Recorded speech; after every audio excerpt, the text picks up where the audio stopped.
From the very beginning, the iPad was designed to be very powerful, very capable, but also remarkably simple to use.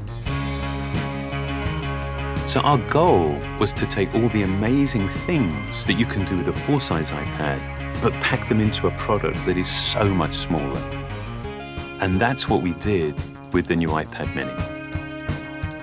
One of the things that makes iPads so incredible is that there's almost no end to what you can do with it. So when we decided to make the iPad mini, we wanted to make sure it had all the features that make iPad so magical. We began with a display that has the same resolution as the iPad 2. So all your apps and content look and work the same way. And at 7.9 inches, it's small enough to fit in one hand, but it's still large enough to give you that rich, immersive iPad experience. It has a dual-core A5 chip for fast, fluid performance, both FaceTime and iSight cameras.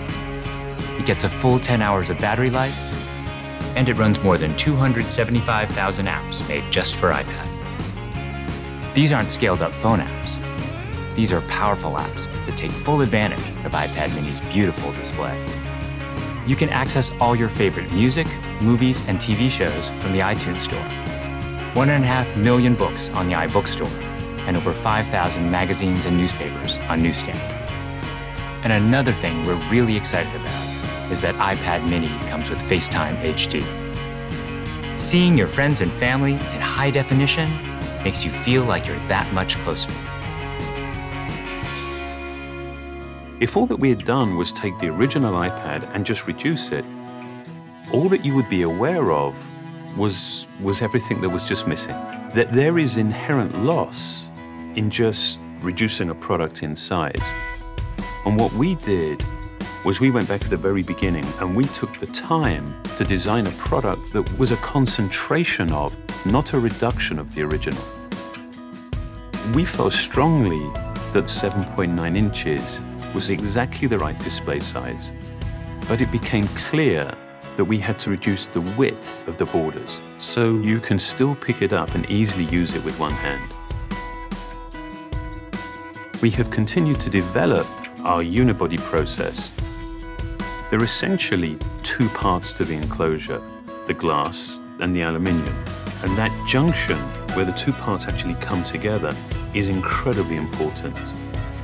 The diamond cut chamfer meets seamlessly with the glass. And I think it's a beautiful detail that further reduces parts and actually makes it more durable. We also designed an entirely new smart cover for the iPad mini. By eliminating the separate aluminium hinge, we now essentially wrap the iPad mini in a single, simple colored material. The biggest challenge that we faced was incorporating all of these great features in a much smaller and lighter device.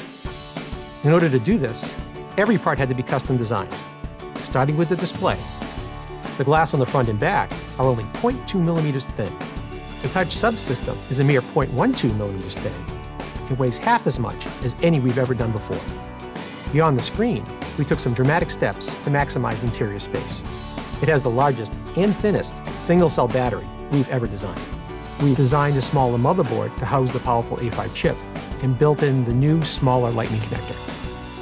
We also redesigned the iSight and FaceTime HD cameras, and they allow you to take amazing photos in HD video. We've been able to build all of this technology into a device that is only 0.68 pounds and 7.2 millimeters thin.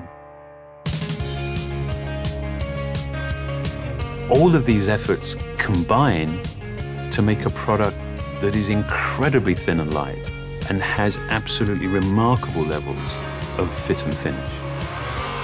And I think the result is an extraordinary iPad, one that will be used in so many different places, in so many different ways.